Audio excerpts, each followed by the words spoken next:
You look tired, Harper. In Farrell's no Harper. In claims no love for those who are. But he's been known to shelter us when we need it. Entarl has been known to charge rent. Harpers have been known to ignore him. Kindness is too often a decoy. Hi, Harper. May Seluna's tears shine on this meeting. A very formal greeting, Geraldus. You are well? The lad's a little nervous, Jaheira. Geraldus isn't nervous. He's terrified. And he's using Seluna's tears as some kind of code. We had eyes on suspected cultists in the city, like you asked. We thought we were tracking them, but... They were tracking you instead, evidently. Doppelgangers. Lauren knows the hunt. In one stroke, she places the Harpers beyond our reach. Separates us from our pack. Until we know who the false facers are, we cannot trust anyone beyond ourselves. So much for the cavalry riding to our rescue. This is what we get for putting our faith in a network of spies, I suppose. I do not expect you to die for me. But to risk Entharl, any citizen who might have wandered in, there is always a choice. And the Harper must be able to make the hard ones. Perhaps this isn't the life for you after all, Geraldus. No, Jaheira! Hi, Harper! Please! I'm still a Harper. I want to help! You've scarcely signed up, boy. And there is a war coming. Why die a Harper when you could still live as anything else? I want to fight. For Kelvin. For all of them. So it means something. Death is death. To look for meaning in it is foolishness, boy. Childish storybook nonsense. Exactly the kind the Harper would spout, I suppose.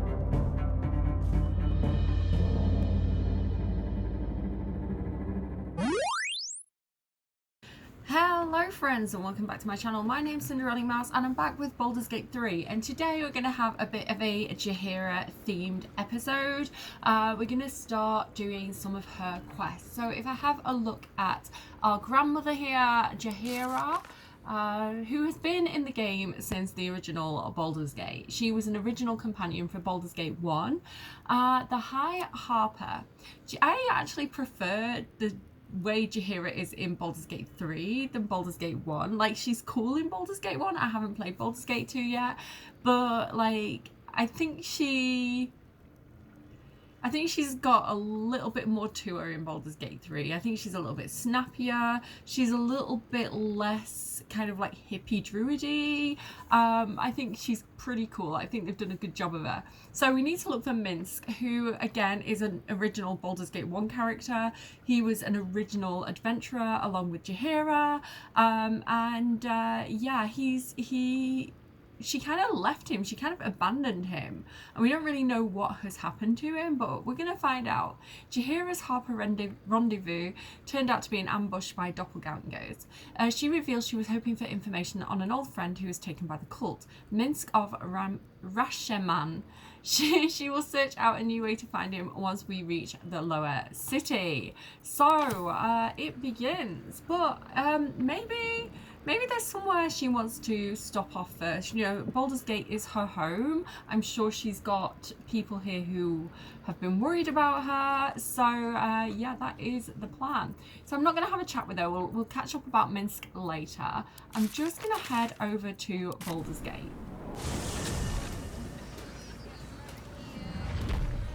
And oh my goodness, wait, hang on, who have I taken? I didn't mean to bring you. Look at the state of Minthara, already covered in blood. I meant to bring Cordia's group.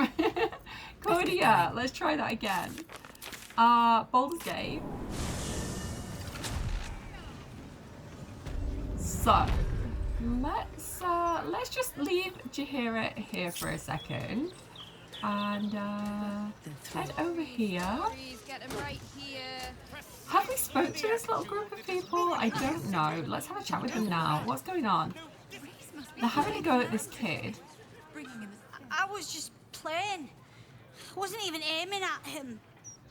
So basically it sounds like a kid that maybe wasn't being watched very well by the parents, because it's train times, right? The parents are busy, like people are trying to work, people are trying to, you know, find, you know, security in a really turbulent time. So, you know, the kids are going to be fending for themselves a little bit. And I suppose you're, oh, mother squeezed a whole litter out. So this guy is just basically a posh prick. This city has been in a downward spiral for too long. Only the soft-hearted and the street vermin dare to deny it. Street vermin about a child. Like, listen, if the 1% wasn't hoarding all the wealth in Baldur's Gate, maybe the parents wouldn't have to leave the kids to go looking for fucking food, and maybe the child would be supervised. Like, I don't know. Like, so yeah, the kid's just being a kid, but, you know, without that kind of supervision to kind of make sure that he's not getting in trouble, he's got himself in trouble, and unfortunately, he is now the target of abuse from somebody who's rich and unempathetic. Bloody ridiculous. Some folk must live a charmed life if a child playing in the street's their greatest worry. Right? Exactly. Nobody wants to read the riot act to a child, but, well, discipline's got to start somewhere, eh? I think it's about how you go about it as well, because, like, the kid obviously didn't mean to. I mean, he might have done. Like, kids get up to mischief when they're left unsupervised. Like, he might have been, haha, like, throw a rock at him, and now he's in trouble. But, you know, you do need to say to kids, like, you know, it's a bit dangerous to throw things here. Do you want to go to that grassy area over there? You can go in and you can talk to them, but like to give them a really hard time, an adult shouting at a child, especially one that they don't know, is not okay. Like, you know. Almost coming to blows over a pebble. What's this city coming to? I know, ridiculous, right? So, talking about children who are left unsupervised, let's go and see what this kid's doing up here. Hello! So, the Eralyne residence, and this is Fig. Oi! Stop a moment. Right, you look harmless enough. The commander keeps an open house, so you may pass. Thank you. And who is the commander? That's secret. And anyway, she's away, so Ryon's in charge. So be nice to Ryon, or I'll kick you out. Love the hairstyle. It's very similar to that of my friend here. Let's have a look in this mailbox. See what's going on with this place. Harper report. So this is something to do with the Harpers. No idea what. It's not like I've not played the game a million times before. Hi, Harper. I'm sorry to report that we've made no leads on the boys' parents. If they were indeed among the first taken by the cult, then their trail has long gone cold. It's a grim thought, but perhaps they were deemed unworthy of ascending and sent to serve the cult's purpose in some other way. I hope he's settling in there. It may well be he has nowhere else to go. So they're basically saying his parents might be dead. So they're not talking about Fig, I don't think, because I think Fig is female presenting. So maybe there's more children in here. Sorry if you heard that ping, it was my bed behind me. Let's have a look around. So a very pretty home. I like all the ivy, I like all the plants. Through the bottom of her drinking mug? She was stone cold sober. Heard it from Mother Aramina herself. The Steel Watch said they were only encouraging the refugees into an unlawful gathering. Aye. A warm meal and a scrap of rags to sleep on must be very encouraging. Well, the mother knows. Mother We knows have space best. to spare if she needs it. Aye. I passed it on. Aww, so they're willing to take in more people. So it seems like a similar thing to what Cora Highberry was doing, where she was like taking on all the orphans, especially like if you've got a big house in the city and you've got the room. I think it's a really nice thing to do. Where's the boy got to, Jord? The boy is upstairs. The girls were a little rough in their play earlier. Chauntier's cheeks. I told them to give him space. That's 2 volunteers for dishes later, then. Oh, so her punishment is household chores. So the boy is probably the kid who's lost his parents. Apparently he's upstairs, and the girls who apparently have been here a bit longer have been a bit rough with him. Let's have a chat with her, see what's going on. I could just make a habit of just letting yourself into people's homes, do you? The guard let us through. My mother's not here, if that's who you've come to see. Well, who is your mother? Let's act surprised, as though I've not dropped a million hints.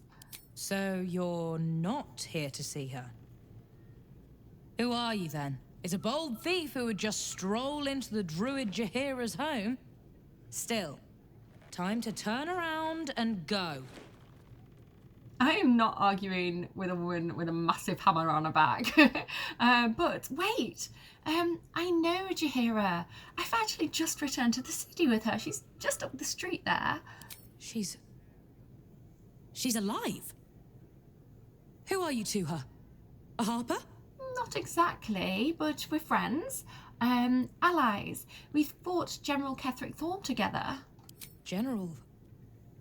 We'd heard of the cult army heading this way. I assumed she died trying to stop it. But she's alive. Everyone! She's alive! Bring her here so we can kill her. I love it. She's alive. Bring her here so we can kill her. How did Telk see that? Okay, what about this guy here? George, what do you have to say? Just don't bring Mum back. It won't come to blows, whatever Ryan says. Probably it won't.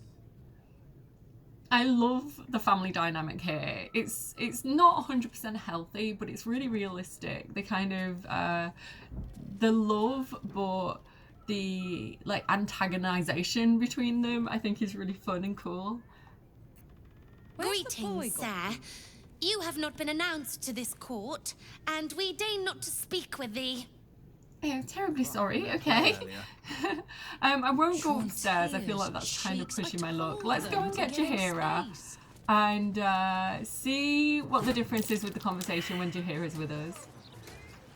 I just failed some kind of perception check there. Well done. Come on, mother. Group up. Here she is. Okay, I'm going to switch to Jaheira. Should I switch to Jaheira? Yeah, I'm going to switch to Jaheira to talk to Fig, I think. The Gazette reckons Lord Gortash is the second let's go with coming of Shadowheart, Baldur. because I feel like... Oh. Oi! Stop a moment. Commander, you're in trouble! I wanted to see the difference of what she said. I'm sorry if there's some banging happening next door. They're doing some renovations. I don't know what. Like, the people who moved out did a load of renovations, so obviously the people who move in are going to re-renovate the renovations, I guess. But yeah, there's probably going to be some banging in the background again. We'd hear her knees okay, crackling. let's see. Let's see how the conversation has changed now. Oh, Maller's Mark, here we go.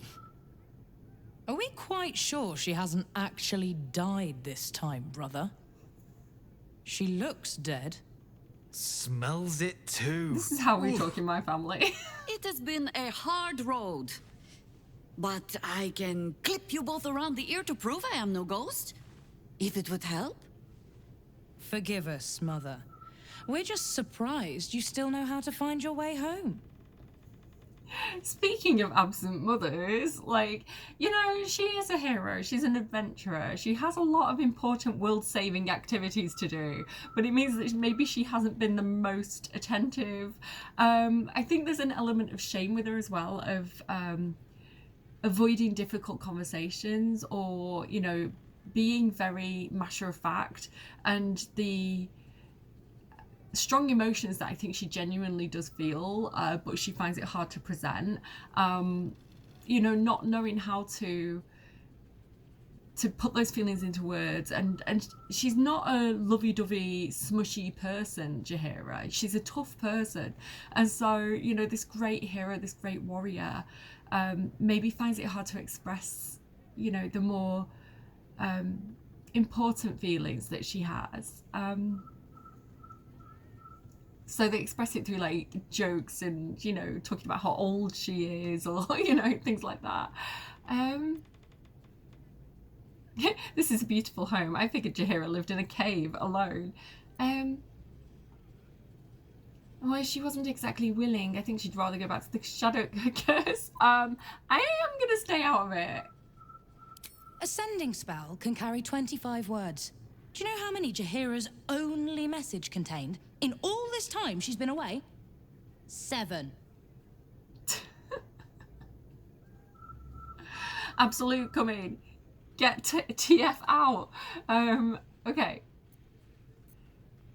No, I don't think that was 7. Met gorgeous hero out in Shadowlands. Is Shadowlands 1 word or 2? If you are trying to help me, please stop. The message went, I'm sorry, you know what to do. So why haven't you done it? You were supposed to get the young ones out of the city. And you were supposed to be dead. That's what your oh-so-stoic message meant, yes? Yet here you are. So, what happened out there? I got my skin saved by this one. We've come to take the fight to the cult, which is exactly why you all cannot be here. Why? You plan on winning, don't you? You're the one who saved her, so tell me. Are we all doomed? Oh, well, I think you probably should have listened to your mother and followed her advice about getting the children out of the city that's about to be attacked. Yes, I think, you know, maybe that would have been wise advice. I mean, Jaheira has been around the block, right? And she knows a few things. And if she says the city's in danger, she probably knows what she's talking about because, you know, she saved it twice before in the past. So yeah, when they've got young children, I think if she says, get out, like, you should really listen to her and do as she says. I think there is something that's telling. Because I think Baldur's Gate is such a beautifully written game, and there's a lot of inference in the writing, and, you know, they don't necessarily explain things, they don't necessarily say everything up front in like a direct way, like Jaheira does. They tend to infer things, and, you know, you can really read between the lines and get a feeling for things that aren't explicitly said. And so the thing about where she's like, you know what to do, the faith that she's putting in Rion there, like the trust and how she sees, I think it's very telling, right? Like in Jaheira's mind, if she's like, you know what to do, she's like, you're second in command, I trust you, you're capable. So she's actually thinking really highly of her. She's just not saying that she thinks really highly of her. Oh, you're doomed. The cult is powerful. It's not going to be an easy fight. I think she would say, you should really just listen to your mother.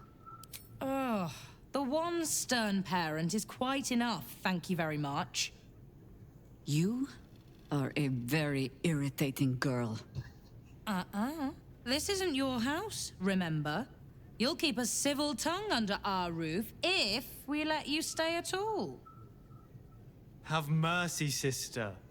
She's old, after all. So old! She can stay, but only if she brought home presents.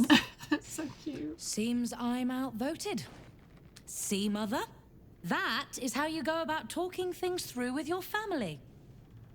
Now, if there's more to discuss, then bloody well come in. And wipe your boots. Rion really said, this is a democracy, not a dictatorship, Mother. I love them so much. I think this is really wholesome. I don't trust families that seem too perfect. I'm from Manchester in the UK, okay? We tell it like it is. So, you know, this kind of banter, you know, like calling people old, like you insult it. Like, listen, if you're British, especially from the north, when you really get to know someone and you really like them and you feel like you've got a secure relationship, you take the piss. Like, you know, if I'm insulting you, I probably feel like our relationship is really good, and I can insult you. It's affection. We like, and I think it's that English thing of keeping everybody down to earth. You know, keeping everybody like with the feet on the ground. You know, not letting people get too wrapped up in their own egos. It's kind of like, you know, knocking people down a few pegs, but it's a good thing. It's not that you're trying to destroy the self-confidence. It's not that you're trying to be mean. It's actually a way of showing love. So for me, this is a very wholesome, happy family that does have a few issues with communication, perhaps, a few issues with trust, but again, I feel like Jaheira probably trusts Rion to just guzzling the water be able to read the situation for herself. Like if Jaheira's not there, she's like, Rion will know what to do, and if she doesn't follow my orders, like it's probably for a good reason. Like she's, you know. Let's have another chat. I should speak up. No arguing. Just tell me you're well. I am well. And Minsk? We're working on it. You'll get him back. I owe him a kicking for showing Fig how to throw hatchets. So, this cult. What's our plan? I'm not fool enough to think I can change your mind. But if you're staying, I don't want you taking up arms. There are other ways to fight. Really? Like what? Okay, so, like, I have so much to say about this. So one, Minsk, absolute legend, such a character, can't wait to get him in the game. We will find him really soon, within the next couple of episodes. Two, that thing about people teaching your kids things they probably shouldn't. My eldest is... it's always been challenging, in a good way, I would say. And I remember going to the park with some work colleagues once. It was really sunny. We closed early. We all went to the park. And some of the lads were teaching my kid how to like set fire to things with a magnifying glass. And oh my goodness, like I was like, dude, please don't teach my child how to set fires. Like they will be a pyromaniac. What else as well? Like, you know, like a bad influence in a good way, I guess. And yeah, okay, like what? So there are other ways to fight. You know, they are all young. She cares about them. She doesn't want them putting themselves in the firing line of some very powerful, very evil people. And so I'm surprised they've not been targeted themselves. You know, like how the cult was targeting Cora for doing good in the city. Maybe Jaheira's family is a little bit better at keeping their head down, you know, being tied to the Harpers. But again, Orin attacked the Harpers, so yeah, like maybe they have been attacked. Maybe, you know, the two teenagers, the two older children managed to protect the house. I don't know. Other things they could do. I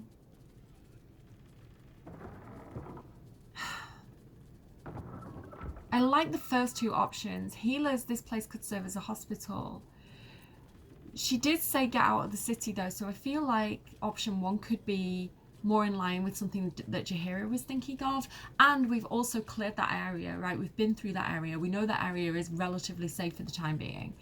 Although when the Absolute marches on the city, they're going to hit that area first. So we are putting them in the firing line if we say that. I'm going to go with healers. Healers, this place could serve as a hospital. A fair point. Though I'll leave the herb lore to Jord. I was always better at breaking bones than mending them. I remember. The very reason Jord had so many patients to hone his craft on. Oh. If I have to stay home and babysit, then it's your job to make sure there's still a home to look after. Take what you need, and we'll do the grand reunion when you come back for good. She's so pretty. She's so cute. So, lovely as it is to have you back, Mother. Go away. You have work to do. Aye, aye, Commander. Wait, one more thing. There are doppelgangers among the cult. Be on your guard. Huh. All right then. If you turn up looking for hugs and kisses, I'll be sure to shoot first. That's my girl.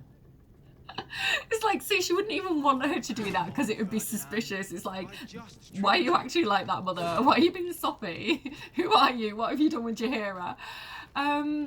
Oh, what else was I going to say? I've got so many thoughts. So many thoughts. Okay, we can root through things now, though, apparently, because we have access to things. I don't think there's a lot we actually need, to be honest. I think we've got some good supplies already.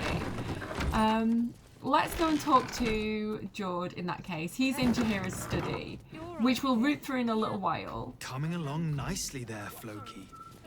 Good, strong. I take no responsibility for your plants.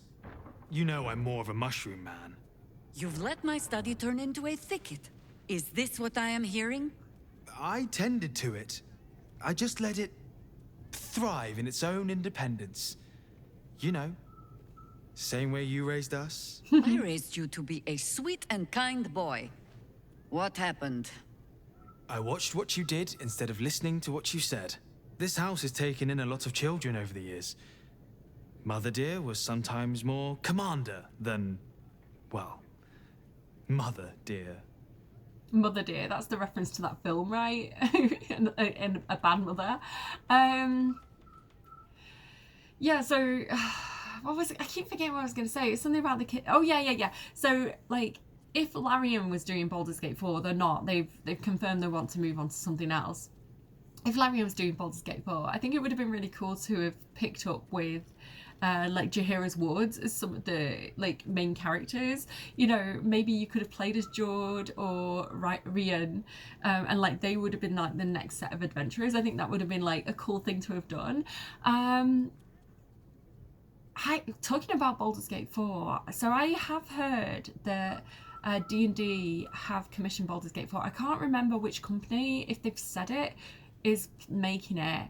I don't think that they should make Baldur's Gate 4 at the moment. If it's not Larian doing it, I don't think they should touch that for a few years. What I would do, if I was D&D, if I was like Hasbro or whoever hold the rights to Baldur's Gate, I would absolutely shelve Baldur's Gate until I found a company that I couldn't know that could do it. Even like if Larian went away and made another game and wanted to come back and do Baldur's Gate 4, like after doing whatever it is that they're currently doing, like I would wait for them. I would want it because it's such a hard act to follow. So it's almost like anyone who does it, you're setting them up to fail, because the chance of them doing something better than Baldur's Gate 3 is such a challenge. Like the bar is set so high, so it's almost like whichever company takes this on is doomed to fail.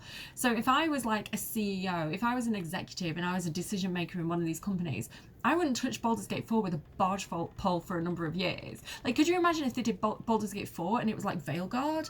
Like, oh my goodness, like the absolute nosedive, the car crash that would be. And so like I would, if I was like, I want them to do a new game, I want it to be in the style of Baldur's Gate, because obviously that's really successful, that's what people want, I would 100% do Curse of Strahd. If I could do Curse of Strahd in the same kind of way as Baldur's Gate 3, honestly, I think it'd be a bestseller. If you got the writers, if you invested the right amount of time and money in it and like really cared about what you were doing, I think a solid Curse of Strahd game, a Ravenloft game, would be incredible and like such a winner. So it's crazy to me that they would choose to. It's like they want to milk things. I think like a lot of CEOs, a lot of executives, you know, not all of them, there's some probably some great ones out there, but I think a lot of them, they don't necessarily like play the games, right? They don't or they play it on a surface level. They don't invest that kind of time that, you know, like the true players, the true fans would play. So they don't really know, they don't really understand what makes a game good and what makes a game bad, right? So for example, like Sven Vinka, who is the CEO of Larian, he gets it, right? He is clearly a gamer. Like if I follow him on X, and when he says a game, like he's interested in a game, like it's a really fucking good game. So he talked about Expedition 33, he talked about Kingdom Come Deliverance 2, and I've played both of these games, and I'm like, these are really good games. These are solid games. So, you know, some CEOs get it, but I think there's a lot of kind of like the business execs who they just come in and they're like the money men, or, you know, they're not really gamers, and so they don't understand the alchemy behind what makes a game successful. And so they think that, oh, that brand, you know, that name is a great name, so we'll sell things based on the name alone. And yeah, you probably will, but you're probably going to kill the brand. You're probably going to, because people won't trust the next game you put out. So, you know, if you want longevity, like instead of like quick money, like, you know, quick money, but no long-term investment, I think is such a bad business plan. Like any executive that felt that way, I would fire on the spot. I'd be like, get out. Like, I think the people who get it understand like the long-term strategy of a company, and they're not after just kind of milking it quickly and then killing the company. And there are definitely people who are like that, like the leeches of the executive world. But like a good business plan, like a real person who understands big business and long-term investments is going to be like, okay, we've got to make this good. What actually makes this good? And like, how can we replicate that? And it's more than just a brand name, right? It's more than just Baldur's Gate 4, because I don't know, like finding the right company to do Baldur's Gate 4 after Baldur's Gate 3, and there are some great companies out there, don't get me wrong, but like that is a task. That is a task and a mission. And I think it's because of the leadership of Larian, and because of the people who work on it, who have invested real love and attention into it, and into getting it right and getting it as perfect as they could make it in the time that they had. I think it really, really shows, and it paid off for them, right? It's such a successful game. Anyway, I'm ranting again. I do this. So she's taken in a lot of children over the years, but she's not necessarily like a hands-on mother.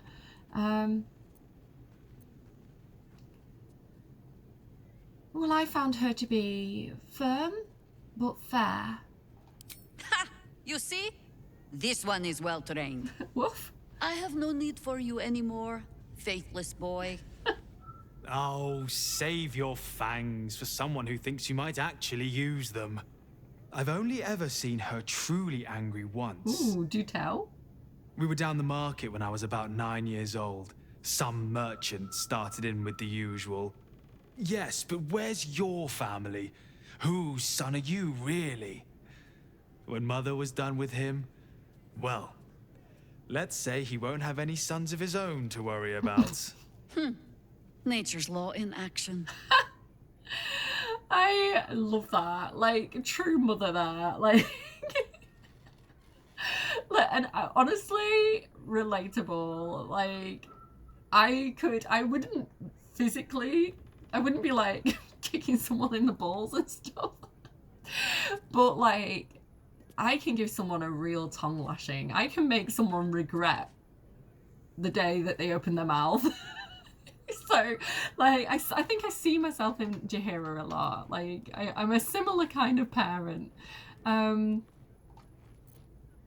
tend the sanctuary till the real druid is ready to return. Make sure that happens, eh? I'm still just an apprentice. Oh, you know, like, I like the, Oh, curious. What have you spotted there, Shadowheart? We're going to come back to that in a minute. Let's explore the rest of the house first. You three have been just guzzling the water recently.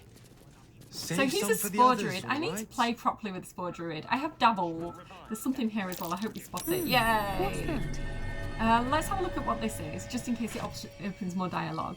Unsent sending. Okay, so the way sending works in D&D is you get the 25 words and you can send a message. Like, it's a spell, you cast it, you can send a message of 25 words, and the person you send it to can send a 25-word message back.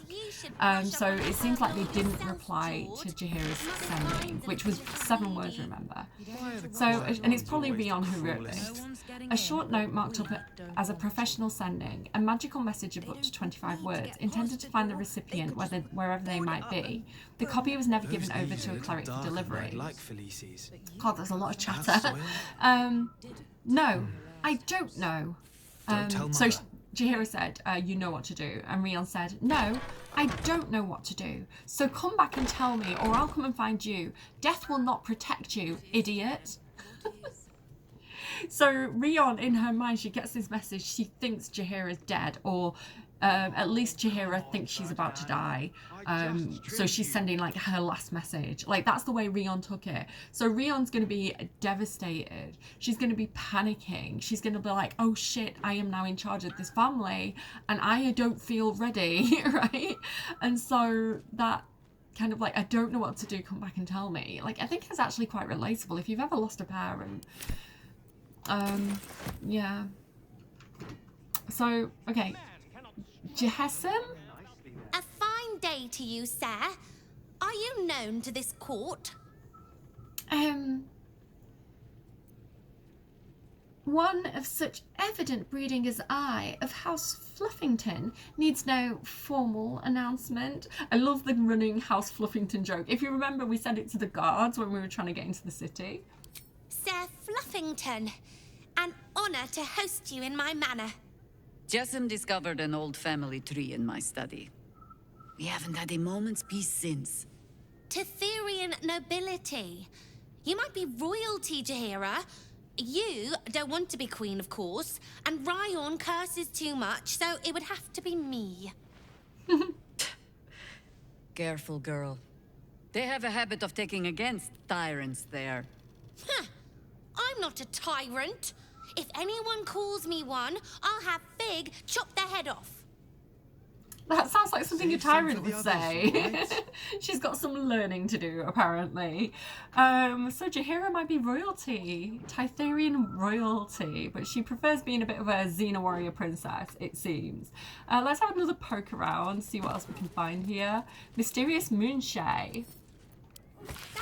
This book gives pompous but informative insights into the Moonshay Isles, and I can never say this word. I can hear it in my head, I can't say it. Well, Archipelago? I can't say it. It's like a chain of islands, right? Located west of the Sun Coast. One excerpt reads, I cannot read today.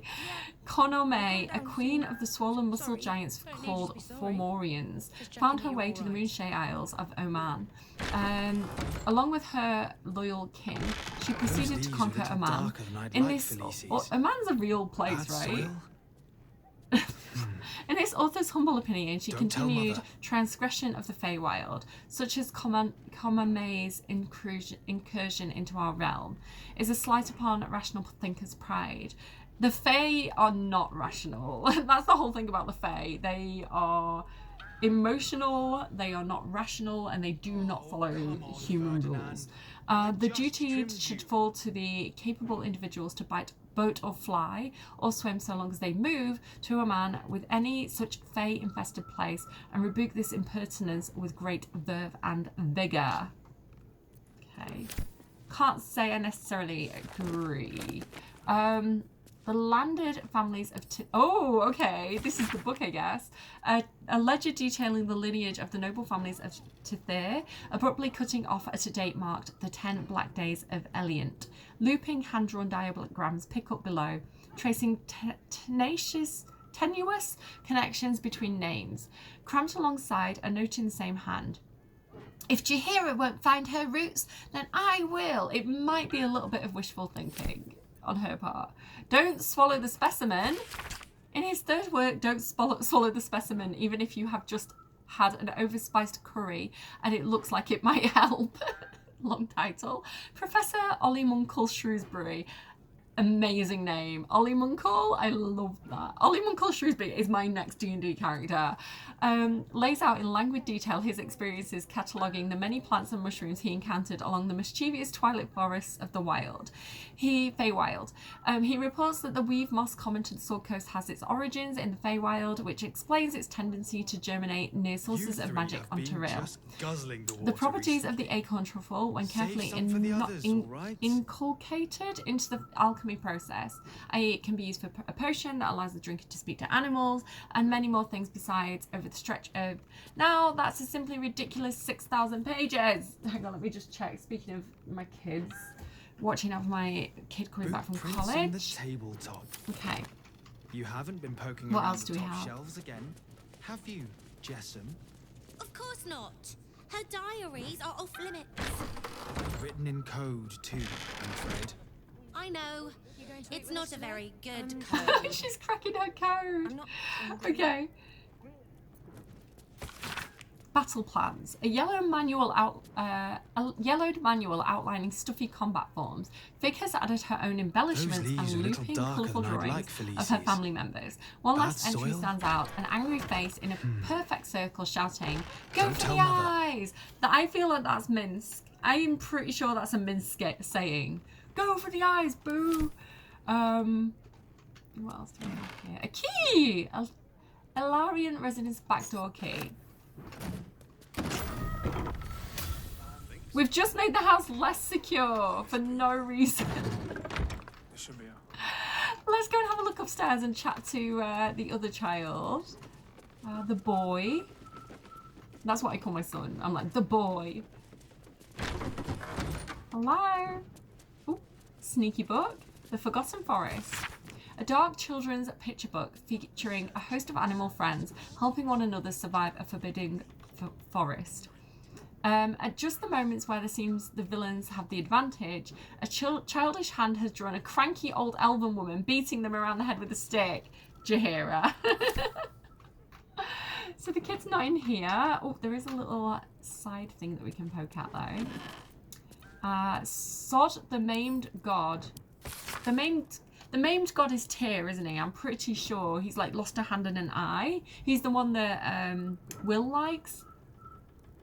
Reading a strange cross between a warped confession and a manifesto, this text was written by a paladin who broke his oath of justice and celibacy to Tyr. I know my D&D. After years of devotion, it seems the man grew very sullen with the state of his life. People did not like his religious ardour, nor the ardour itself, but a stringency of its tone. Evidently, he got drunk one night in spring and attacked a young woman walking the streets of her hometown. Ironically, he was gelded by the authorities, ensuring his continued devotion to celibacy, if not justice. Incel? Incel of Tyr? I don't know. I love the blackguards, like, what are they called? The something paladins. What are they called? Yeah, I love the Oathbreaker paladins in Baldur's Gate 3. And like, if you meet the Oathbreaker knight, he's not necessarily bad, right? He broke his oath for a good reason because the guy who was following him was bad. So like, but I'm also playing with Dawn who is an original character from Baldur's Gate 1. I don't know if he's in Baldur's Gate 2 because again, I haven't played it yet. But he's a bad guy, but he's kind of like a fun companion. I really, really like him. He's one of my favourites. And so I've recreated him in Baldur's Gate 3 and I've been playing with him a little bit. But he's kind of like an evil character. He's like a bad blackguard, a bad paladin. Jess, no. Ever onward. That's all right. I'm all right. What if I tell her not to do the goblin voice? The goblin voice? I guess that would be okay. Okay. There's a lot of like background comments from the street outside that are like overlapping. I hope you were hibernating, little cub. I can't think of another reason you wouldn't come down to say hello. Jaheira! I didn't want to see if you were really dead. They said... Who said? Jord and Ryan. They didn't think I could hear. You little sneak thief? Sneak thief? Well, they were wrong. Look, not dead. I just had a few adventures. Like, So he thought she was, because he'd heard them say she was dead, and like he heard that she was back. He thought she was going to be like a zombie or something, so he was scared of coming to look. It's like, no, she's alive. I love the phrase sneak thief. I totally stole it from this game, and I use it just in my day-to-day language. I love it so much, you little sneak thief. So Jaheira says it and Minsk says it. You sneak thief. She tried to kill me for one. I freed a pixie from a magic lamp. She was awful. Dolly, dolly, dolly. I fought alongside a warrior angel. We broke the curse that gripped Moonrise Towers for a century. I faced the god of death and won. I like 5 and 4. I like 5 because it relates to what he's saying, because he's like, I was scared you died, and we're like, oh, we fought the god of death, Merkel, and we won, which is true. I really like this one. We broke the curse that has gripped Moonrise Towers for a century. But I think he would be...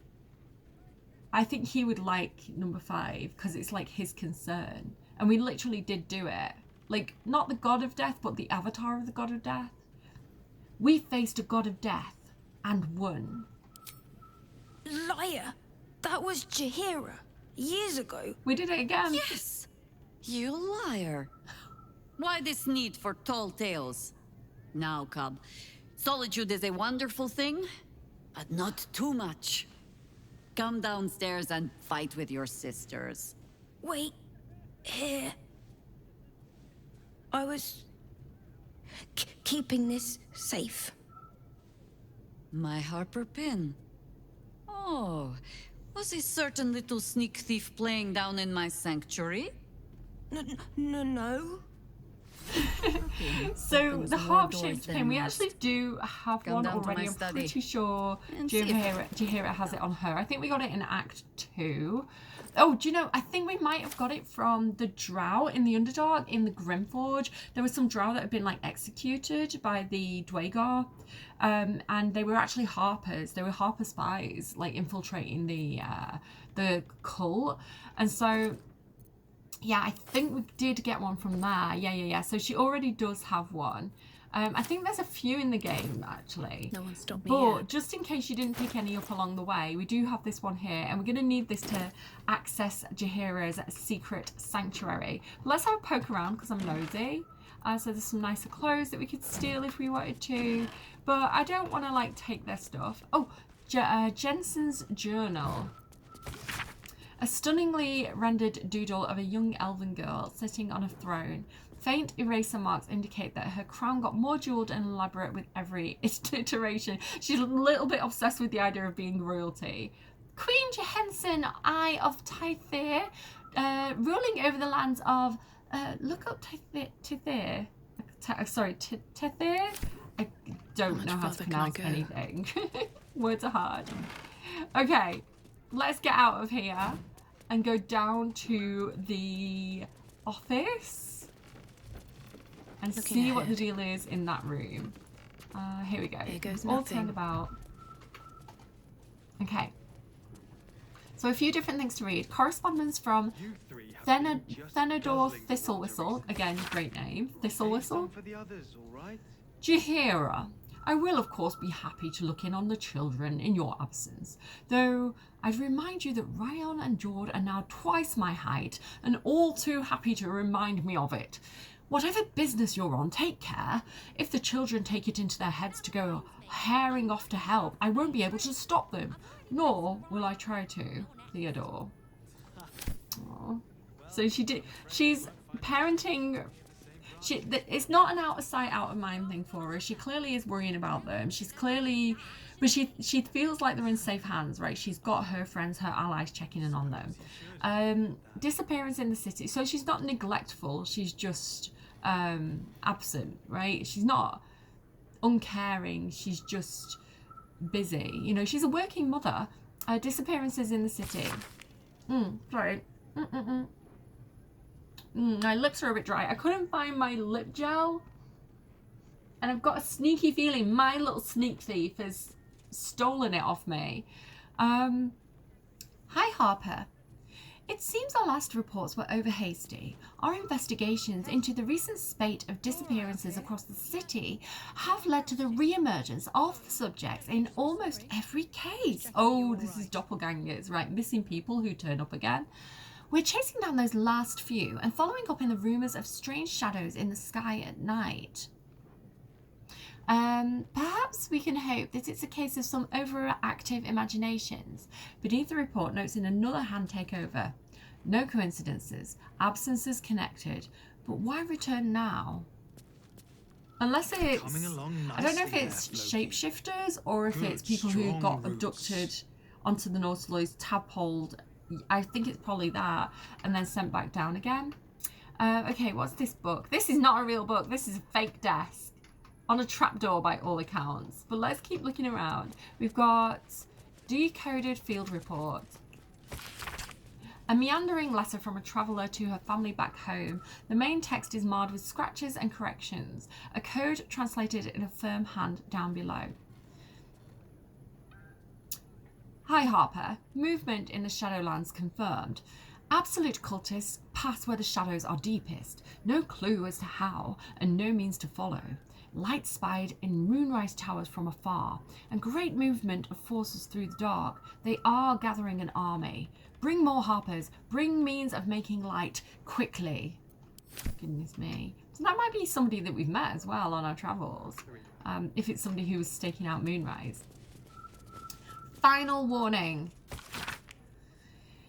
A missive printed beneath the burning emblem of the flaming this ain't not no mangle grammar. A missive printed beneath the burning emblem of the flaming fist. Deep quill slashes indicate a certain level of irritation on the part of the writer.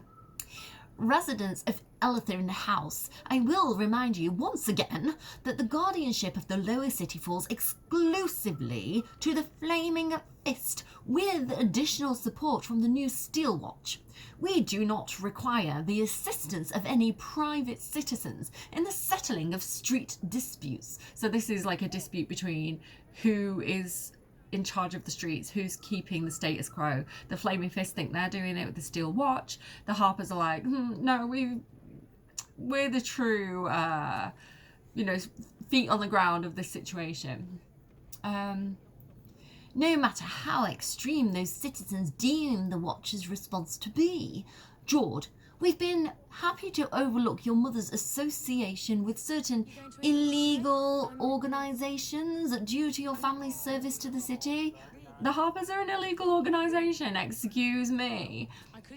It's like people holding a sign with certain words on, getting arrested, kind of like... like who gets proscribed and who doesn't get proscribed. I think it's one thing to prescribe a certain group and say that they're illegal, but you have to provide evidence, right? And you have to substantiate that decision. Otherwise, you're not going to get the people on side with that decision. If it seems like it's tyrannical or it seems like it's not justified, like the people are not going to accept it. And I think that's what's happened in real life with certain associations that have been deemed illegal in the UK. You've got to stand up for your right to protest. You've got to stand up for your right to you can't. I don't like the idea of like outlawing protest is insane to me as well, because laws only work if people agree to follow them. If the mass population says that law's stupid, we're not following it. And you can see this in Iran at the moment. So the Iranian thing with like the headdresses, and again, this is just what I know from social media, so I'm not a person on the ground there. I don't know the ins and outs of it. I do know somebody who is an asylum seeker from Iran, so clearly not all is okay there. But the idea of like women have to wear the headdress, but the reports that I'm seeing say that en masse women have just said, no, we get to decide what we wear. And so women are going out in the streets in like droves. It's like commonplace for them not to wear the headdress now, to the point where it's become unenforceable, because so many people have broken the rule that like to enforce it would like basically create revolution. Like it would be a stupid thing to try and enforce. Like the status quo there has shifted, like the power dynamic has shifted. Because the people have said, no, we don't agree to that law, because there's always more people. And I'm not saying we overthrow, like a lot, again, we can talk about things that are just and things that are right and that the population as a mass agree to, and things that feel unjustified, which come from when governments overstep the mark in terms of trying to impose their will and order on the masses. And there's more people than there are making the laws. So again, the idea that you can, I'm talking like generally now, not any specific place, but like the idea, like historically, if you look at things that have, like events that have happened historically, the idea that you can be a tyrannical ruler and you can impose your will and you can impose your law on the people. Like, I can hear my kid. I'll be back in a sec. Yeah, so anyway, I'm looking a little bit flustered here. So the idea of like it's just such a bad way of ruling. Like, honestly, there's so many people who are in charge of companies and governments in the world who are so short-sighted and have these like knee-jerk responses where, like, actually if you look at like long-term planning and like history of like what works and what doesn't, like the idea of like putting a law in place and then expecting that law to be enforceable when you're enforcing it on millions of people. Like, it's laws are built to keep a society stable, right? They're meant to work for everybody, or at least the greater good. Like, laws are laws. Like, things like don't murder people, right? It's like a really good law because, you know, you want your society to feel safe. You want your society to feel like they can go about their daily things and be productive and not kind of, you know, be in constant danger, constant threat, because that's not a healthy, productive energy to be in as a society, right? You want your society to be healthy and productive. They can't do that in a state of constant fear.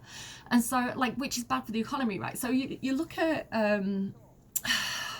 you know, news reports, these kind of like sensationalist news reports that like every time you open a newspaper or every time you switch on the news, it's kind of like there's a new danger, the world is ending, there's a meteor coming, you know, war is on our doorstep, you know, climate change, bird flu, like it's always this like scam story. And it's a way that tyrants keep people in a state of fear so they can't think too deeply in terms of things and they can't organise and things like this.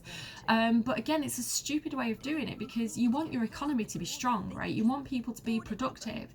You want a golden age of your economy, and you can't have that if people are constantly like scared or unable to pay the bills. And in this fear state, they're not going to be as productive as they could be. So it's just it's so stupid to me. So yeah, the idea of like saying like that organisation is banned a lot of times can have the opposite effect of people saying, well, that's not fair, we stand with them. And I think when a government starts to get more tyrannical, and again this is proven throughout, it's evidenced through history, one, it's a spiral, it's a an action and a reaction response, because you know, a government starts to feel like they're losing power and they get more authoritative and they get more tyrannical, and then the people get more rebellious, and then so the government gets more tyrannical. When the government gets more tyrannical, it's a sign of their almost guaranteed decline. If you look at any empire that's fallen, when they get to that tyrant stage, it's almost like they've signed their own death warrant, because it's unsustainable in the long run. And so yeah, like you know, you can see a lot of countries really cracking down. There's a lot of people in power who are panicking now because and you know this, it's evidenced by these extreme overly reactive, overly authoritative responses to things. So, you know, if you look at things like the French Revolution, right, like people will only stand for things for so long before they start to feel like they've got nothing to lose and they start to retaliate, and the laws don't matter anymore because it's kind of like, what's the worst you can do kind of thing. Or so yeah, this is really, to me, again, a way that Baldur's Gate says so much about society. It's kind of like Baldur's Gate and The Handmaid's Tale, right? If you read The Handmaid's Tale and you're like, oh my god, art imitates life. All these things that I read in The Handmaid's Tale like are things that have happened or I can see still currently happening. And it's the same with Baldur's Gate. Like, nothing in here is unfathomable. Like, obviously it's a fantasy game, you've got fantasy races, the situation itself is sci-fi, you know, these creatures from space coming and putting tadpoles in people's brains, but you can see parallels, or you can see it as a metaphor, you can see it as you know how people are getting brainwashed by ChatGPT or like the things that they're seeing online. It's, you know, there are parallels that you can make. And so I think this is why it's such a good game, because everything that's in it is something that there is it's believable, right? It's not that improbable, even if it is metaphorical. Anyway. Anyway, George, we've been happy to overlook your mother's association with certain illegal organisations due to your family's service to the city. And again, it's like, who gets to break the law and who doesn't? Like, two-tier policing systems, which I hear a lot of, you know, people saying, and not necessarily...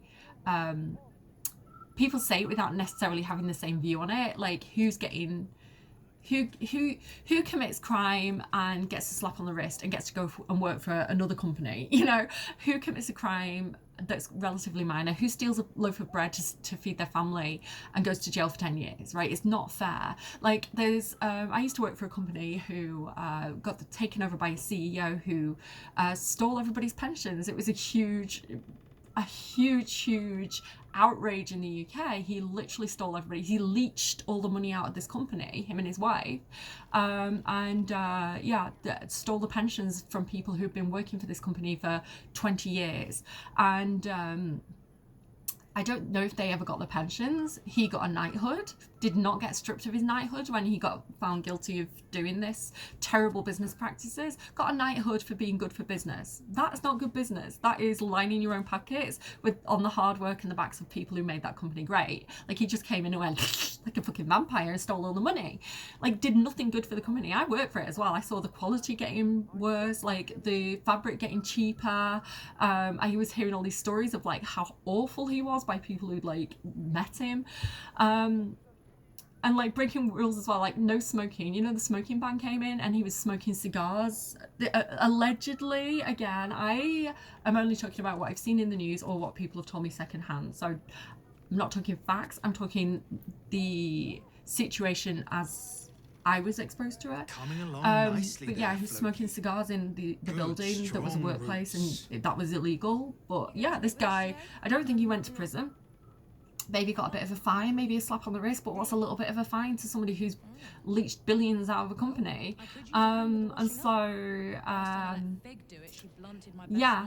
and then you get someone who is literally stealing from a supermarket, which I don't necessarily agree with.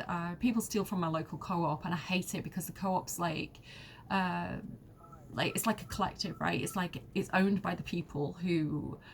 Like me, I'm a member of the co-op, right? You get your little co-op card, and like now I'm a member of the co-op. So like the benefits, like the money that the company make, get passed back to the members in terms of like discounts and things. And anyone can sign up and get like a little co-op card, right? It's not an exclusive club to be in. But then you have other supermarkets where, you know, it's owned by a specific person who, or shareholders, and the profits go to the shareholders and like that sort of thing. So, you know, basically they're trying to get as much money out of you as you can. Like every time you go into the supermarket, like you can get the little card, but the prices are basically inflated for people who don't have the card. And so if you have the card, you're just buying it at like the average price. Anyway. I don't know why I've gone into such a rant mode here. I can't even remember what my point was. But anyway, yeah, like, so someone could steal from a supermarket to, like, literally feed their family because they can't get a job because the economy's fucked. Like, all the jobs, like, even in the supermarkets, the checkout people are getting placed by, like, the robot machines. It's our fault we can't get a job, but there's no jobs because the people who make the jobs are replacing everybody's jobs with robots. You know, it's kind of like, it's so, I hate it here. I hate the world. Like, what the fuck are we doing as a race, the human race on Earth? Like, things are so messed up. Okay, anyway. Viva la revolution. I don't know. I think revolution in itself is a bad thing. Like, things shouldn't get to that point, because when you have a revolution, when you overthrow a government, it's bad. It's a bad situation. People get hurt. Bad things happen. It should never get into the tyranny stage in the first place. And if it didn't get into the tyranny stage, it wouldn't get to the revolution stage. What we should have before any of that happens is good leaders who actually uphold their duty of care to the people, who understand that they are civil servants. They have been put into that position through the consent of the general population, and that consent can be taken away, right? And so to actually honour that and care about the country and invest in the country and understand that a healthy country is a productive country and that is a good economy. Yeah, there's too many people out there lining their own pockets and doing bad. Anyway, Rion, if you're so keen to bust a few skulls, then you are welcome to re-enlist to the Flaming Fist. So she was enlisted to the Flaming Fist and then she left. I wonder why. Could be because they're peevish Jobsworths who don't look after the people properly. Clippings from Baldur's mouth. A faded cutting from the city circular Baldur's mouth. Who we've dealt with that problem already. Beloved Ranger Bewitched. Citizen, one way of calling Jaheira. Citizens of the city were stunned to find a local landmark absent when the sun rose of the wild. This is important. This is lore. Okay, listen to this. So a local landmark absent when the sun rose over the Wide this morning. The beloved ranger, a statue dedicated to a hero of the city, was removed from its perch overnight with reports of a struggle and sounds of battle during the dark hours. The City Watch had no comment to add, but the market square told a clear tale of smashed cobblestone, scorched tiling and blood-speckled stalls where whatever force wrested the ranger from its perch, he did not go quietly. Well, I don't want to say too much at this point, but let me just see if Jaheira has something else in her inventory. Did I give it to her? No, I don't know where it went.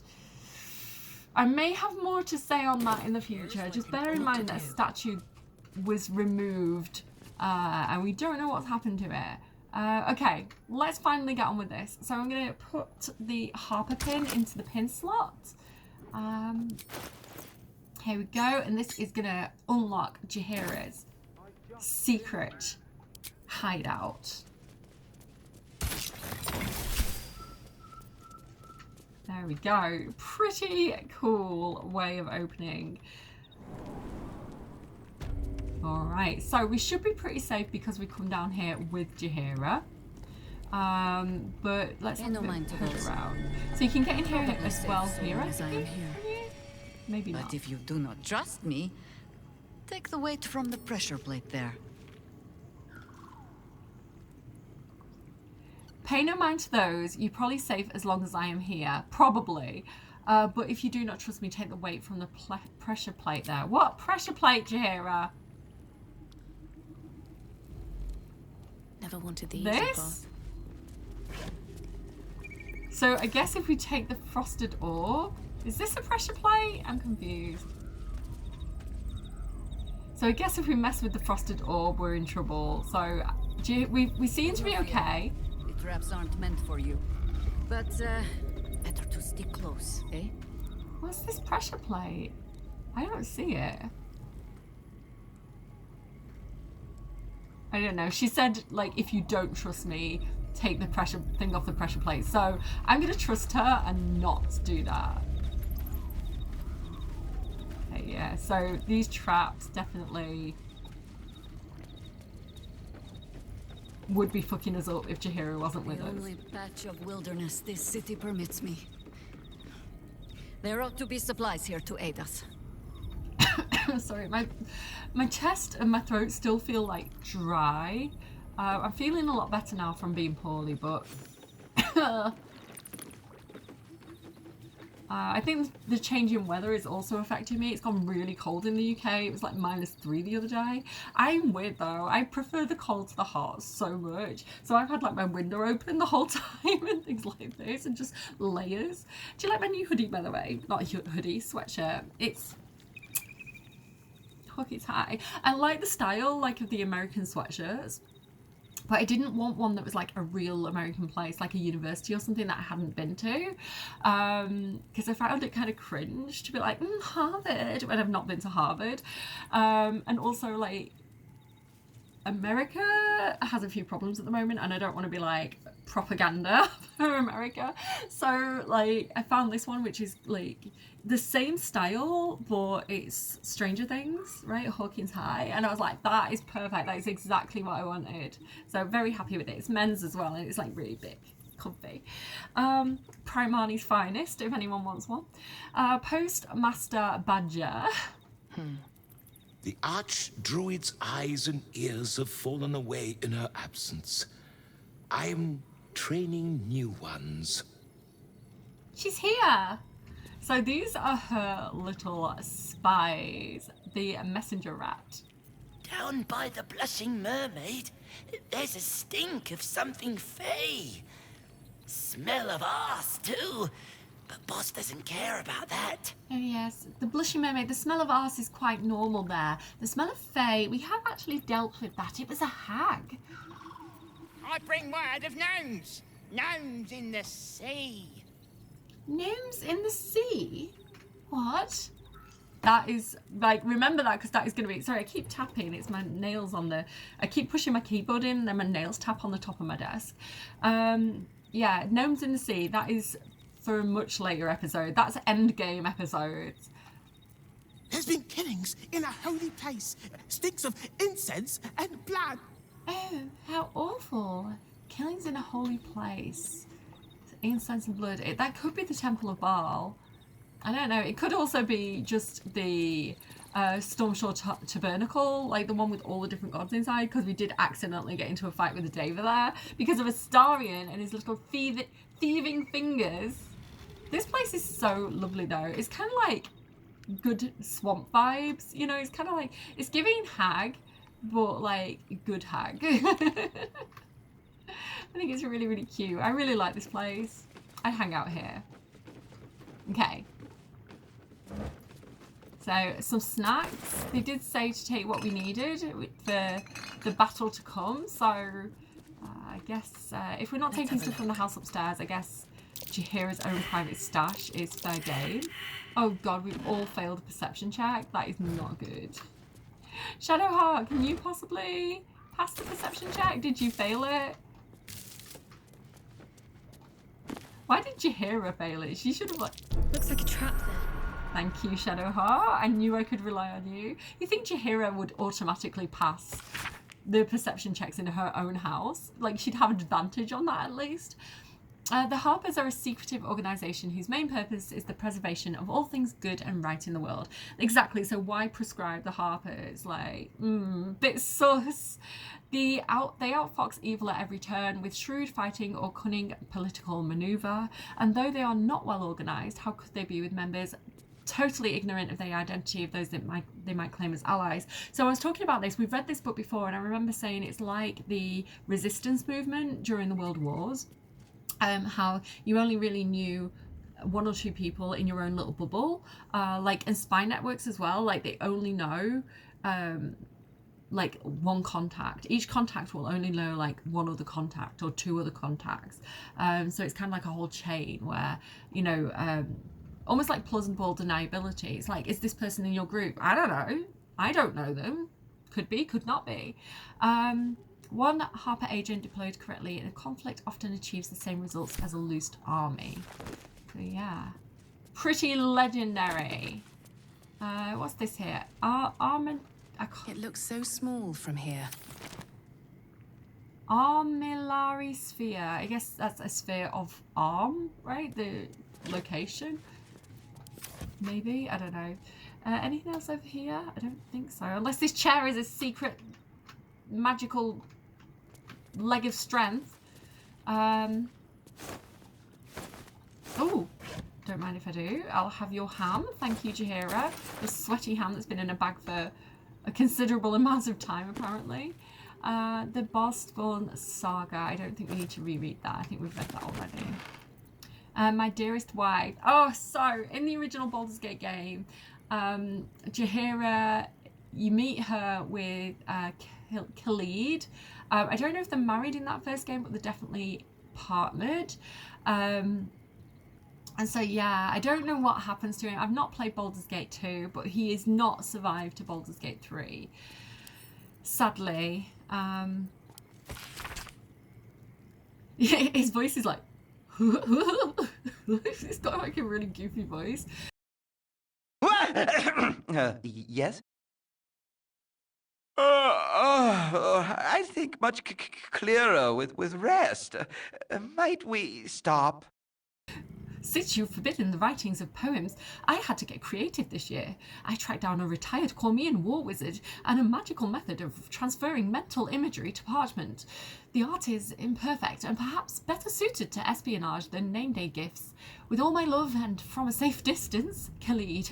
Beneath the note, a small inked picture. I did a terrible thing with his voice there. I will try and put a reference in for you. Beneath the note, a small inked picture of a smiling couple. Their mouths agape for far too widely, their joints twisting ever so slightly, but beneath distorted brows you can just about make out a much younger Jaheira and a bearded man wearing a harper pin. So yeah, I rolled with these guys in Baldur's Gate 1. Jaheira definitely wore the trousers in that relationship. Khalid was a little bit nervous. Glass chalice, okay. Okay, so loose planks. Jaheira did say remove the weight from the loose planks. I think this might be a point where I need to save. Is this trapped, is my question. Be wary. Oh. This place is trapped. This place is trapped. Okay. I am nervous. Okay, we're gonna have to try and disarm the trap. Who has the best dexterity? Probably me. Okay, I'll give it a try. Come on, open up. I'm gonna need Shadowheart to give me guidance. Guys, give me guidance for this. Also, I've got some new dice. Oh, I've not got them installed on this one. They're like white marble dice. They're really pretty. I'm gonna take Cat's Grace off Jaheira. I'm going to take Guidance off Shadowheart. Should I take Bardic Inspiration too? I feel like I need it. Give me Guidance. Quite a high roll. Yeah, natural 20. Sweet. Okay. Okay, so we did this. Keen eye. But if it's supplies you seek, weapons to aid in our fight, you won't find them behind that door. There is nothing back there of worth to anyone but me. Jaheira's a Scorpio. Prove me wrong. Like, big heart, big feelings, but expects people to do as they're told. Secretive. Doesn't necessarily say what she's up to. I also had all my worthless things behind secret doors. I like this sarcasm. Just like an old dragon to hoard the best of her stash. I think she'll like that. She does like it when people take the piss. Not a wild shape I have mastered. Just yet. On my word, all you will find inside is dust. And the moldering keepsakes of a much younger woman. But, do as you will. I have nothing to hide. And I have been content to follow your lead so far. I love Jaheira's like representation of an older woman in the game as well. Like, despite the slightly like ageism of all the like you're so old jokes, you know, she is rat keeping age. You know, we're going. We kind of had begrudging permission, and there's stuff in here that I want for her. So trapped, not trapped. I'm scared.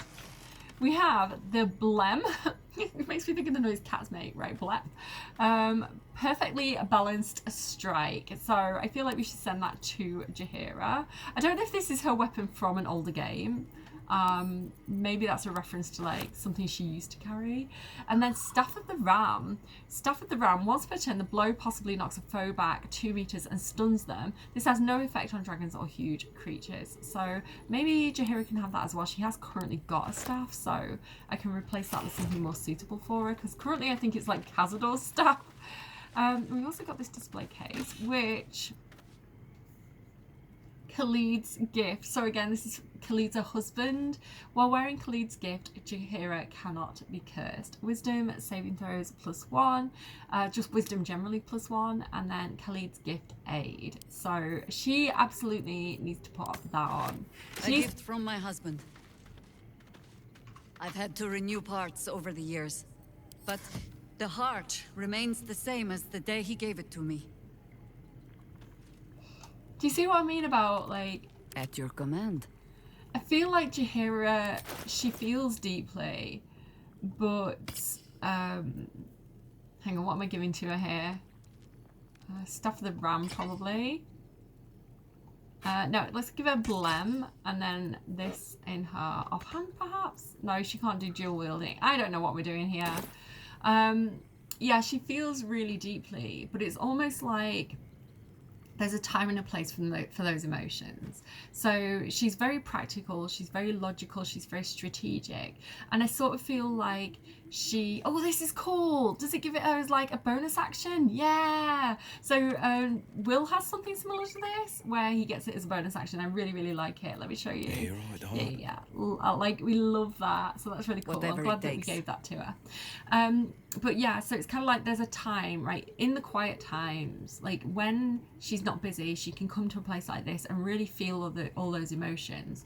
But she can also lock them away and set them aside, because the emotions can be a distraction for her from the things that she has to do. So I do understand her, and I think the characterization of her in that way is really well done. And again, a lot of showing and not saying. Don't waste a step. Which means that I say it in a really long-winded way. I never had a problem. I studied literature as like one of my like specialisms in uni. And I never had a problem reaching my word count. I'd always hear people saying, like, I can't get this up to the word count. I need to add extra. I need to like pad this out and get this up to the word count. I never had a problem with that, which will come as a shock to nobody. I always had too much to say, and I'd go like hundreds of words over the limit and have to like cut things out and cut things down, which was good because I think my wordiness can mean I kind of trail off a lot. And so to kind of like really focus in and be on point and get that word count down, like that was a skill in itself. That pruning was a skill. Right at the timeless body. A confused spread of cryptic symbols cobbled together by the same hand. Seemingly over the years, neat notations impose order on the chaotic sketches, describing some manner of druidic ritual, its purpose unclear and its practice incomplete. Rite of the timeless body. What's that about? I'd best ask Jaheira. It's a bit sus, to be honest, Jaheira. So I guess she chose not to use it, timeless, because there's a lot of indications that she has aged. So again, maybe this is something she discovered in a previous game. Like maybe it's kind of like, oh, Jaheira can be timeless, she can be ageless now because she has this spell, but her husband died, so will she use it, won't she use it? And I guess she decided not to. So I guess she decided to live out her time wisely, in tune with nature, and like, you know, understanding that her time is her time and she doesn't need to fight death, and you know, one day she will be with her husband. But as an elf, she also ages really slowly, so there's that too. Yes? Like, she's hundreds of years old. I found a strange scroll in your sanctuary. Something about a timeless body? The threat of spanking never kept the children from poking through my things. Why should it deter you? It is Mother? A ritual, or it describes one at least, practiced by druids of certain esoteric circles. If they be learned and powerful enough, the practitioner of this ritual might slow their aging, extend their life well beyond its natural reach. It is not something you need concern yourself with. I've picked up stranger things in all my travels. Trust me. She said the name of the thing! I'm excited about the new series. Sad about the controversy. You know, like when one of your favourite characters, when the actor, you know, has done things that, you know, tar their image in your brain. You know, to separate the actor from the art. You know, it's a shame, some of the controversy that's come out around it. But I am excited for the last series. I think it's a really great show. So yeah, I don't know when it's out. Is it already out and I've just like not realised? Okay. we've asked about the scroll. Maybe we can ask again in the next video. I don't want to kind of like bombard her with it. Why didn't you tell me about your family? I have given you much reason to think that Harpers hoard secrets like precious stones, but I promise you, this was not some intrigue. Just, plain and simple foolishness. As if by keeping clear of my family, I might keep them clear of the cult in turn. And if this fight were to go against us, well, they had already done their mourning. Why visit it on them twice? Oh, okay. So a lot of logic there. So she didn't want to lead the cult to them. Which again, I was saying, like, if the cult were already after the Harpers, are like already after Jaheira, like, I'm surprised that they'd left the kids alone, you know, and like they went after Cora Highberry. So I guess they did keep a really low profile.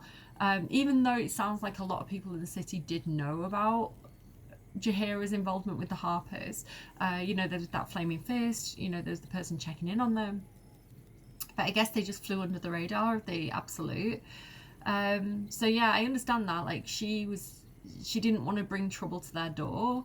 I wonder if she wonders if she's cursed as well. You know, because Khalid's gift talks about you can't be cursed if you're wearing this necklace. So I wonder if she in some way feels like she's cursed. I mean, she spent a lot of time fighting like Moonrise and Ketheric in the Shadow Curse lands, you know, so she was fighting against Shah worshippers. So, you know, the idea of like that Shadow Curse somehow clinging to her, sticking to her, and, you know, affecting the energy of the people around her, I can also understand the thought process there. And then I think as well about like they already thought I was dead, so why, you know, bring them hope only to be killed again? You know, she's wait, don't be rumbling, she is a practical person. You know, and again, that you can understand why she keeps those emotions locked away. Admit it, you were just afraid of Rion. Of course I was. You met her, did you not? The girl had opinions before she had teeth. Same. I was wrong to think I could keep my children from this fight. They're Baldurian born and bred. The only damned reason I root myself in this place. This city is a cesspit. An open sewer of the soul that taints us with its filth and churns us out when all that is good has been stripped away. It also happens to be their home. And so it is mine. Ugh. That might be the first time I have said that out loud. Now come. We had best get to saving it. Lest Rion turn her ire on us both. That's something as well I think people are experiencing in real life at the moment. The idea of like, do I stay or do I go? Because a lot of countries are sliding into a more authoritative political state, you know, which like people like me who know a lot about history can really see that as a big warning sign that, you know, things are not good. And so, you know, I see it online, I see people saying, I want to leave the country, I want to move, like, you know, that decision of like, this is my home, this is my community, these are my people, this is where I was raised.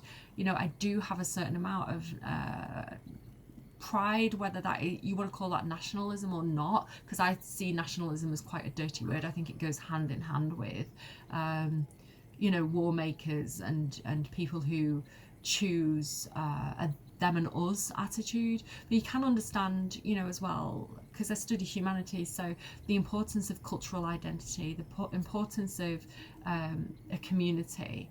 And so are you willing to give that up? And I'm in a situation a little bit like this as well, with something that I do, where it's kind of like, do I want to just roll over and give this thing up that I love to bad actors, or do I want to stay, and do I want to represent it, and do I want to keep the good in the thing, you know, because if all the good leaves the place, it's only left with bad. And so those kind of should I stay or should I go struggles I think a lot of people are dealing with at the moment in real life, with a lot of you know, not just where they live, but also like the work that they do and who they work for and things like this. And yeah, just because bad people are taking over, does that mean we let them? Or do we keep the good in the thing? Do we keep the good in the place by staying?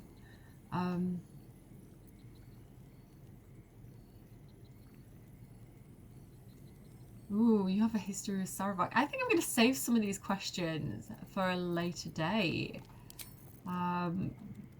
You know, I think probably it might be a good place to wrap up this episode here.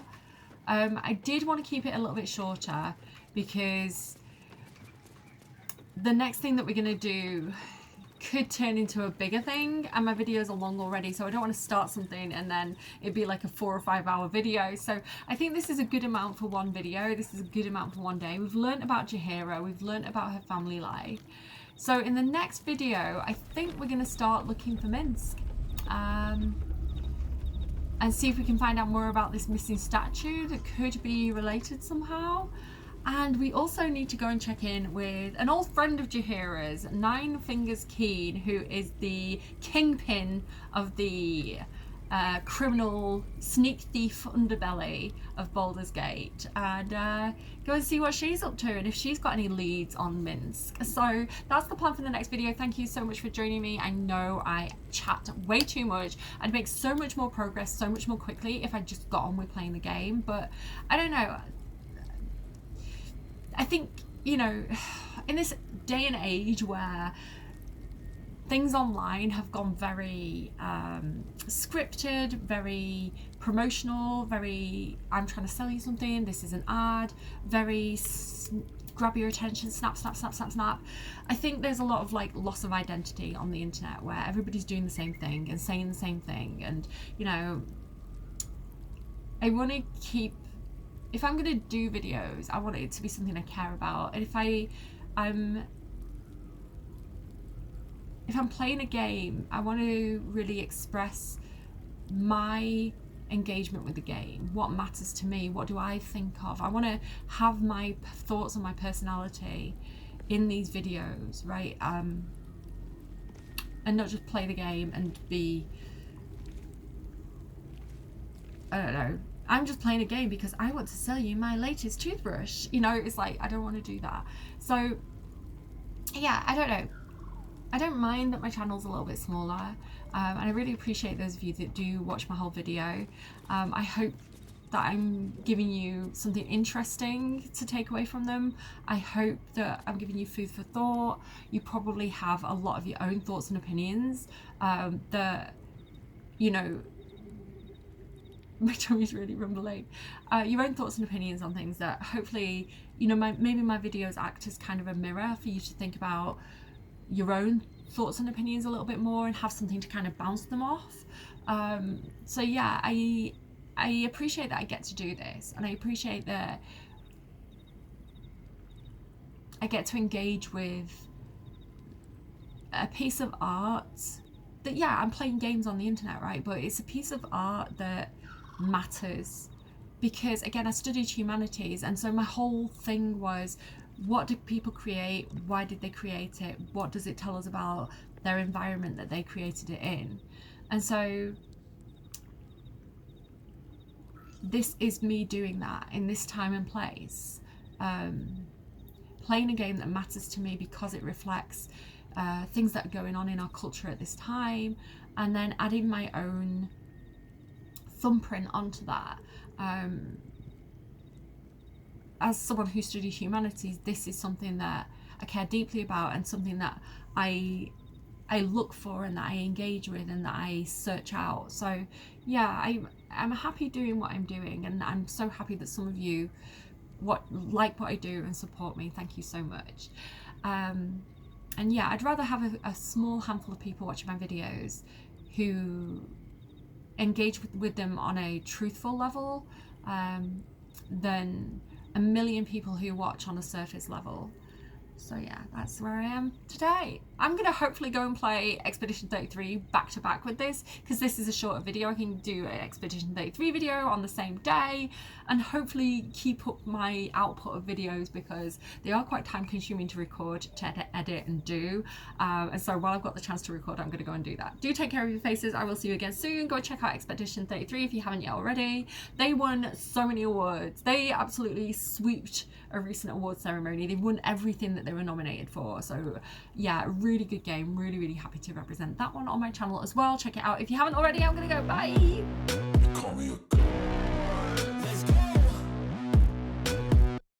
I'm about to go off like a weapon. Fuel to the top, got a filled up engine. In my thoughts, obsession. I will not stop, no, I'm never second guessing. I got a God complex. Haters love to hate, but I never feel pressed. Got a lot on my plate, but I never get stressed. I'll take all the pressure like I'm acing this test. Tear it up like I'm Jason. I see the world like it's ready for the taking. I see this place like a game I'm playing. Straight to the bank to collect my payments. No negotiations, it's my way, I was born impatient. And like a damn Freemason, I'll run this nation. They call me Is this part of the show? Praise the absolute.